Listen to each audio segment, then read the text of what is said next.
નમસ્કાર દર્શક મિત્રો, સ્પાર્ક ટુડે ન્યૂઝમાં આપનું સ્વાગત છે। જે રીતે વડોદરા શહેરમાં વરસાદ વરસી રહ્યો છે, ઉપરવાસમાં પણ વરસાદ વરસી રહ્યો છે, તેના કારણે વડોદરા શહેરમાં ગંભીર પૂરની પરિસ્થિતિ સર્જાઈ શકે છે। ત્યારે વડોદરાના મ્યુનિસિપલ કમિશનર દિલીપ રાણા એક વિડીયો થકી પ્રજાને સંદેશો આપ્યો છે કે સલામત સ્થળે જે નીચાણવાળા વિસ્તારના લોકો છે તે તાત્કાલિક અસરથી ખસી જાય તે માટે તેમણે પ્રજાજોગ એક નમ્ર અપીલ કરી છે। અત્યારે સ્પાર્કની ટીમ કાલાઘોડા ખાતે જે બ્રિજ છે ત્યાં આવી છે અને ત્યાં વિશ્વામિત્રીનું જે લેવલ છે તે લેવલ અત્યારે 28 ફૂટ પાસેનું જોવા મળી રહ્યું છે। વડોદરા શહેરમાં અવિરત વરસાદ જે રીતે શરૂ થયો ત્યારબાદ રોકાવાનું જે નામ નથી લીધું અને ઉપરવાસમાં પણ ભારે માત્રામાં પાણી વરસી રહ્યું છે અને તેના જ કારણે વડોદરા શહેરના જે વિશ્વામિત્રી નદી છે તેનું જળસ્તર વધી રહ્યું છે। આગામી 2 થી 3 કલાકની અંદર આ જળસ્તર ખૂબ જ મોટા પ્રમાણમાં વધી શકે તેમ છે અને તેના જ કારણે વડોદરા મ્યુનિસિપલ કમિશનર દિલીપ રાણા અને સાથે સાથે સ્ટેન્ડિંગ કમિટીના ચેરમેન ડોક્ટર શીતલ મિસ્ત્રી દ્વારા પ્રજાને સંદેશો આપવામાં આવ્યો છે। એક નમ્ર અપીલ કરવામાં આવી છે કે જે કાંઠા વિસ્તારમાં રહેતા લોકો છે, નીચાણવાળા વિસ્તારમાં રહેતા લોકો છે, તેઓએ તાત્કાલિક અસરથી સ્થળ છોડી અને સલામત સ્થળ તરફ ખસી જાય તે માટેની અપીલ કરી છે તેમના દ્વારા। વડોદરા મહાનગરપાલિકા દ્વારા જે આ નીચાણવાળા વિસ્તારો છે ત્યાં લોકોની રેસ્ક્યુ માટે, લોકોની સુવિધા માટે આજે તંત્ર ઊભું કર્યું છે અને તેના થકી નાગરિકો સલામત સ્થળે ખસી જાય તે માટે વડોદરા મહાનગરપાલિકા દ્વારા અપીલ કરવામાં આવી છે અને લોકોને કોઈ પણ જાતનું નુકસાન ન થાય તેની માટેની ચિંતા તેઓ દ્વારા કરવામાં આવી છે। જે રીતે આ જળસ્તર ખૂબ જ ઝડપી રીતે વધી રહ્યું છે, વિશ્વામિત્રી નદીનું જળસ્તર જે રીતે વાત કરવામાં આવે તો સવારથી જ વરસાદ ખૂબ જ મોટી સંખ્યામાં વડોદરા શહેરમાં પડ્યો છે અને તેના જ કારણે વડોદરા શહેરની વિશ્વામિત્રી નદીની સપાટી ખૂબ જ ઝડપભેર વધી છે। ત્યારે અત્યારે આપણે જે લેવલની વાત કરીએ તો આજવા સરોવરનું જે લેવલ છે તે 214.31 ફૂટ છે અને આ જે લેવલ છે તે અત્યારે પણ વધી રહ્યું છે। સાથે સાથે જે કાલાઘોડા બ્રિજ છે ત્યાંનું લેવલ અત્યારે હાલની પરિસ્થિતિ જોઈએ તો 27.62 ફૂટ પર અત્યારે આ જે કાલાઘોડા બ્રિજ છે ત્યાંનું લેવલ છે અને અત્યારે આ બ્રિજ પણ બંધ કરી દેવામાં આવ્યો છે। એવી રીતે વાત કરવામાં આવે મંગલ પાંડે બ્રિજ પર લેવલ અત્યારે 27.60 ફૂટનું જોવા મળી રહ્યું છે। મુચમોડા બ્રિજની વાત કરીએ તો 29.65 ફૂટ અત્યારે આ જે લેવલ છે તે જોવા મળી રહ્યું છે। વડસર બ્રિજની વાત કરીએ તો 27.52 ફૂટ પર અત્યારે વિશ્વામિત્રી નદી વહી રહી છે। સમાહરણી બ્રિજની વાત કરીએ તો 29.87 ફૂટ પર આ લેવલ અત્યારે જોવા મળી રહ્યું છે। એટલે ખાસ કરીને વાત કરવામાં આવે તો આજે નદીનું જળસ્તર ખૂબ જ ગતિ સાથે વધી રહ્યું છે। ત્યારે મ્યુનિસિપલ કમિશનર દ્વારા પણ એક અપીલ કરવામાં આવી છે પ્રજાને અને પ્રજાને જે નીચાણવાળા વિસ્તાર છે ખાસ કરીને ત્યાં રહેતા લોકોને સલામત સ્થળે તાત્કાલિક રીતે આ સ્થળ છોડી દેવામાં આવે અને સલામત સ્થળ પર ખસી જવામાં આવે તે માટેની અપીલ કરવામાં આવી છે। અને સાથે સાથે સ્ટેન્ડિંગ કમિટીના જે ચેરમેન છે ડોક્ટર શીતલ મિસ્ત્રી તેમણે પણ પ્રજાને નમ્ર અપીલ કરી છે કે તાત્કાલિક અસરથી જે નીચાણવાળા વિસ્તાર છે, જે કાંઠા વિસ્તારમાં રહેતા લોકો છે તેઓ અહીં તાત્કાલિક અસરથી સલામત સ્થળે ખસી જાય કેમ કે જે નદીનું જળસ્તર છે 2-3 કલાકની અંદર જે વિશ્વામિત્રીના જે પાણી છે તે બહાર આવવાના શરૂ કરી દેશે અને તેના જ કારણે ક્યાંક ને ક્યાંક વિકટ પરિસ્થિતિ સર્જાઈ શકે તેમ છે। વડોદરા મહાનગરપાલિકાનું ફાયર વિભાગ હોય, વડોદરા મહાનગરપાલિકાનું તંત્ર હોય તે તમામ ખડે પગે અત્યારે કામગીરી કરી રહ્યું છે।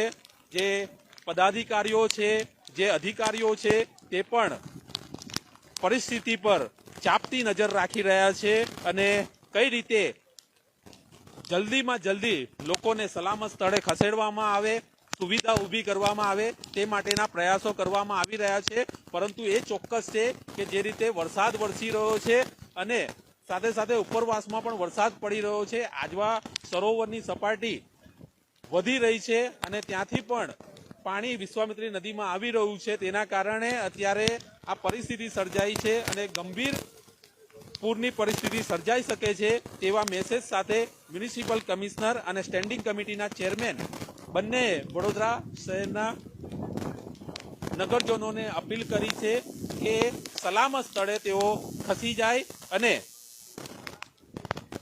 વડોદરામાં જે પૂરની આ પરિસ્થિતિ સર્જાઈ શકે છે તે માટે વડોદરાના તંત્ર દ્વારા જે સુવિધા ઊભી કરી છે તેનો લાભ લઈ અને તાત્કાલિક અસરથી સ્થળ છોડી સલામત સ્થળે પહોંચી જાય તે માટેનો તેઓએ સંદેશો પાઠવ્યો છે।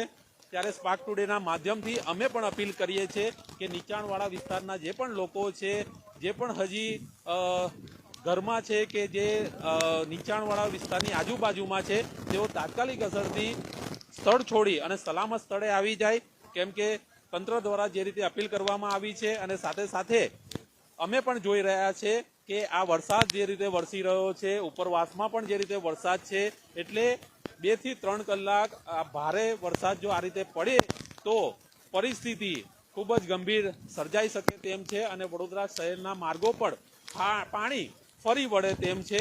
એટલે ક્યાંક ને ક્યાંક આ પરિસ્થિતિમાંથી લોકોને કઈ રીતે બચાવવા તે માટે વડોદરા મહાનગરપાલિકાનું તંત્ર ખડે પગે કામગીરી કરી જ રહ્યું છે અને હજુ પણ કામગીરી કઈ રીતે વધુ તેજ ગતિએ આગળ ધપાવી શકાય તે માટેના પ્રયત્નો તેમના દ્વારા કરવામાં આવી રહ્યા છે। ત્યારે વડોદરા શહેરની અત્યારે કાલાઘોડા બ્રિજ ખાતેની સપાટી જે છે તે 28 ફૂટ પર પહોંચવા આવી છે। ત્યારે વડોદરા શહેરના અલગ અલગ વિસ્તારના જે માર્ગો છે ત્યાં પણ પાણી ફરી વળ્યા છે, પરંતુ જે વિશ્વામિત્રીના પાણી છે તે 2 થી 3 કલાકની અંદર વડોદરા શહેરના માર્ગો પર નીકળે તે પ્રકારની પરિસ્થિતિ જોવા મળી શકે તેમ છે અને તેના જ કારણે તંત્ર દ્વારા અપીલ કરવામાં આવી છે નગરજનોને અને નગરજનો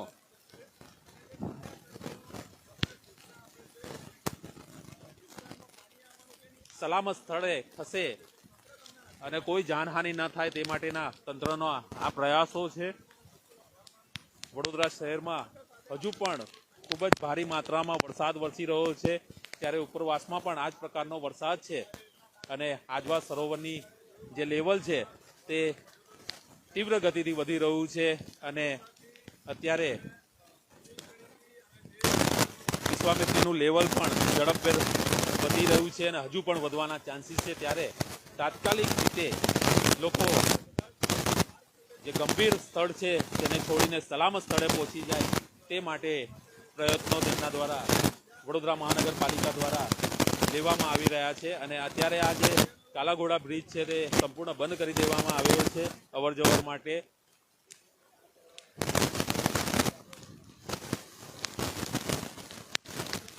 આપણી સાથે પુરોહિત છે, તેમની સાથે વાત કરીશું। શું કહેવા માંગશો, જે રીતે જળસ્તર વધી રહ્યું છે અને હજુ પણ વધી શકે તેવું છે, શું લોકોને અપીલ રહેશે? મીડિયાના મિત્રો જે રીતના સતત લોકોને અપડેટ આપી રહ્યા છે અને ઉપરવાસમાં પણ વરસાદ પડી રહ્યો છે, સાથે વડોદરામાં પણ સતત 24 કલાકથી વરસાદ પડી રહ્યો છે। આગામી 48 કલાક સુધીના હજુ પણ અતિ ભારે વરસાદની આગાહી છે।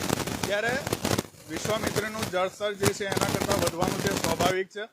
ત્યારે નીચાણવાળા વિસ્તારમાં જેમને અત્યારે શિફ્ટ કરવાનું શરૂઆત થઈ છે એ લોકો સહયોગ કરે અને જે વિસ્તારમાં રાતે કદાચ એવું હોય કે ઉપરથી પાણી છોડે તો રાતના સમયે પણ તમારે શિફ્ટ થવું પડે, એના કરતાં અત્યારથી આગવી આપણે તૈયારી કરીએ અને પોતાના રિલેટિવને ત્યાં આપણે શિફ્ટ થઈ શકીએ તો વધારે સારું। જો પોતાના રિલેટિવને ત્યાં સગવડ ના હોય તો તંત્ર દ્વારા પણ જે સુવિધા આપવામાં આવી છે, જે સ્થળાંતર કરવાની જે પ્રક્રિયામાં ભાગ લઈએ અને એમને મદદ જે આપતા હોય એ લઈને આપણે એ સ્થળાંતર કરી દઈએ, જેથી કરીને રાતના સમયે અંધારામાં રેસ્ક્યુ કરવાની જે તકલીફ પડે એ ના પડે।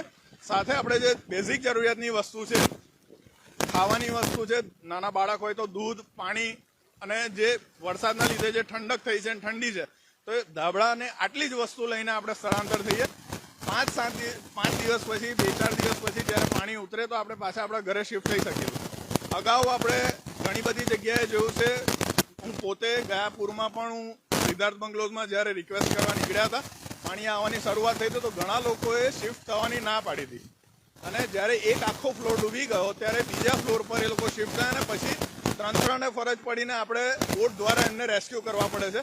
તો એવું ના કરીએ. જ્યારે તંત્ર તમને કોઈ સૂચના આપતું હોય તો એ પાણી આવવાનું છે એમને આગળથી સૂચના હોય ત્યારે જ એ આપણને સૂચના આપતા હોય. તો એમની સૂચનાનો અમલ કરીને આપણે સ્થળાંતર કરવાની રિક્વેસ્ટ કરે તો આપણે સ્થળાંતર થઈ જઈએ, જેથી કરીને એક વ્યક્તિ માટે કે કોઈક અમુક વ્યક્તિઓ માટે આખા તંત્રને વધારે તકલીફ ના પડે. એટલું બને એટલું જે લોકો ઉપરવાસમાં રહે છે, જે ઊંચા વિસ્તારમાં રહે છે, એ નીચાણવાળા વિસ્તારમાં જે લોકો હોય, ગરીબ હોય, એમને જમવાની વ્યવસ્થા કરવાની હોય કે જે બેઝિક જરૂરિયાતની વસ્તુ છે, આપણે બધા જ બહાર આવીને અત્યારે મદદ કરીએ એવી હું અપીલ કરવા માંગુ છું.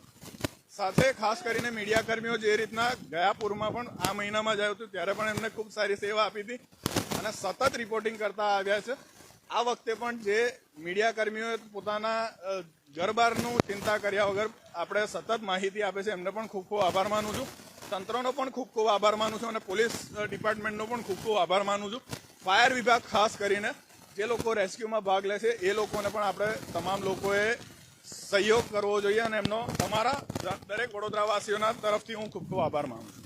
ચોક્કસ. તો ખૂબ સારી વાત કરી છે કે તમામ લોકોએ જે રીતે તંત્રને આદેશ આપ્યો છે અને અત્યારે જે રીતે રાતે જો પરિસ્થિતિ સર્જાય અને લોકોને રેસ્ક્યુ કરવા પડે તો ખૂબ અઘરું થઈ જતું હોય છે.